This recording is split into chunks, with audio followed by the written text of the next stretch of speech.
Ladies and gentlemen, welcome to today's NGX Daily. I do this every day at market close after trading has closed on the NGX. The NGX is in Nigerian equities space. Before we dive in, thank you to everyone who takes out the time to like, to share, subscribe. Please keep doing so. I greatly appreciate you for doing so. But note, this is not financial or trading or personal finance advice. How did the market fare today? The all-share index gained 0.19%. The ASI, for short, measures the average performance of stocks on the exchange. Some stocks will do better than the index. Some stocks will do worse than the index. So who led the gainers today? PZ Cousins. PZ Cousins operates in a bunch of spaces. They are the firm promoting the higher Temoco brand of electronics. They make Rob, which is an ointment. What else do they do? Morning Fresh, Mamador, cooking oil, vegetable oil, just to name a few. So the stock gained 10%, it goes at 37 naira and 95 kobo. The momentum you're seeing, the upward movement you're seeing, is investors happy with Q1 numbers that the firm dropped a few days ago. Eterna is in downstream oil and gas space.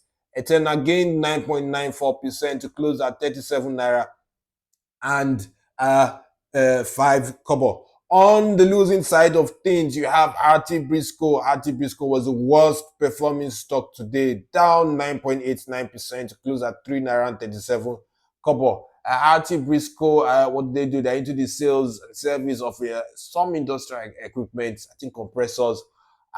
They also into the sales and service, I think, of Toyota vehicles and a few other vehicles as well.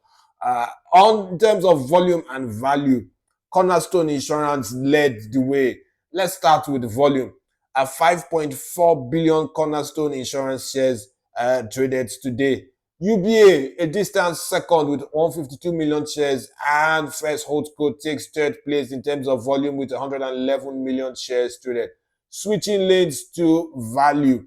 Cornerstone Insurance again leading the pack. 25 billion naira worth of shares were traded.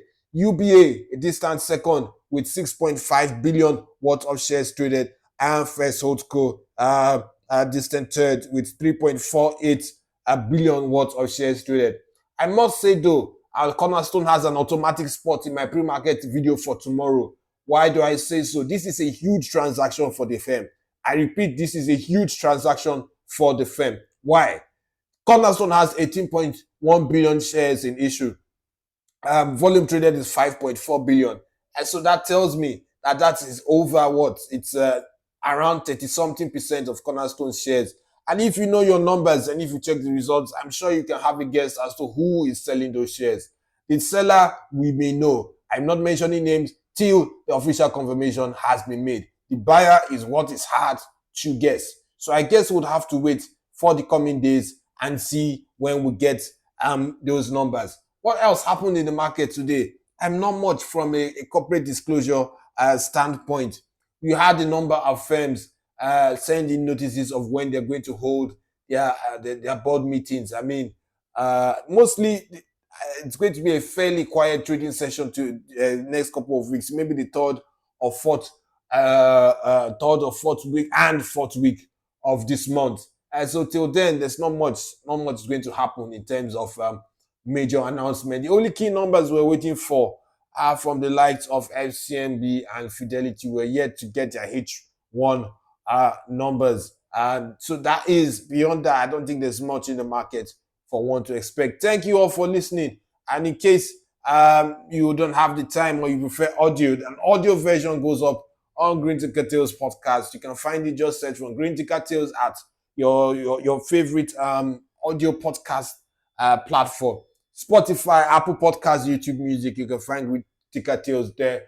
You can also find content on greentickertales.com. Thank you for listening and see you tomorrow.